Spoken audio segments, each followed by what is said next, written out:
Obat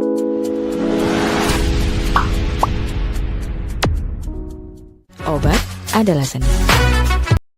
Masih banyak pertanyaan tentang beda serial kasus dan cross-sectional. Serial kasus adalah definisinya ya, jadi tidak bolak-balik saya ngomong, jangan lupa definisinya dulu, terminologinya ya. Studi awal hubungan antara faktor risiko dengan penyakit. Kalau ini studi di mana faktor risiko dan penyakit diteliti secara bersamaan. Jadi dari definisi sudah jelas. Serial kasus hubungannya belum jelas. Kalau studi cross-sectional itu hubungannya sudah jelas. Jadi nanti saya langsung ke analisa ya. Kalau ini serial kasus, kita mencari namanya R kecil, ini disebut correlation. Ya, correlation ya. Dan R besar ini regresi linier ya. Jadi ada dua nanti ya. Nah. Tapi kalau cross sectional yang kita cari adalah prevalence ratio ya.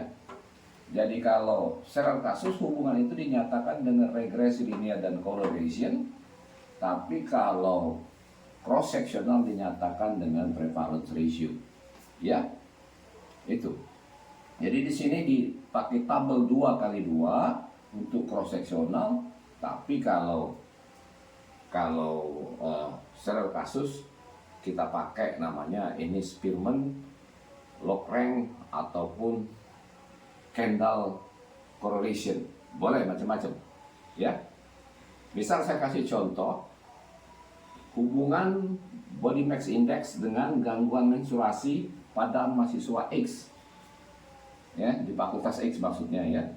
Ini juga sama judulnya, hubungan body mass index dengan gangguan menstruasi pada mahasiswa fakultas X ya, sama judulnya.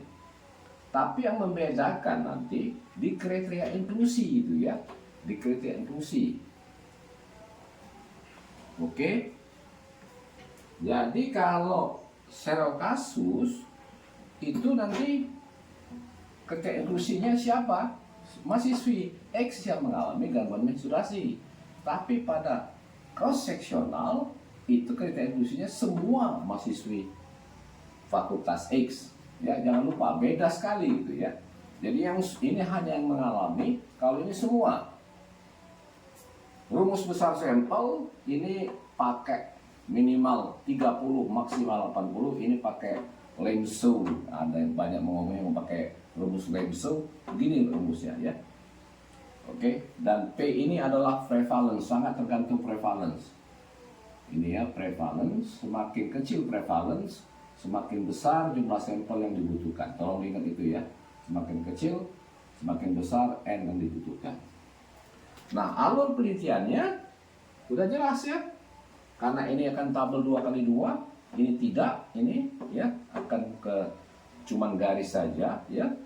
Mahasiswi gangguan menstruasi langsung periksa body mass index, langsung analisa data. Tapi kalau yang cross sectional, seluruh mahasiswa fakultas X ya, mungkin dilakukan dari kuesioner pemeriksaan pertama, terpilihlah menjadi ada yang mengalami gangguan menstruasi, ada yang tidak. Dari yang mengganggu menstruasi ini ada berat body mass indexnya tinggi atau normal, begitu juga yang tidak. Baru analisa data. Sehingga kalau kita lihat ini ya, yang untuk cross sectional, sehingga kita bisa mengisi tabel 2x2 gitu ya. Jadi ini misalnya gangguan menstruasi ya tidak, kemudian yang di sini body mass index tinggi dan normal misalnya, baru bisa kita hitung prevalence ratio-nya. Tapi ini cukup semuanya, ini X ini adalah yang gangguan menstruasi, yang ini adalah body mass index ya.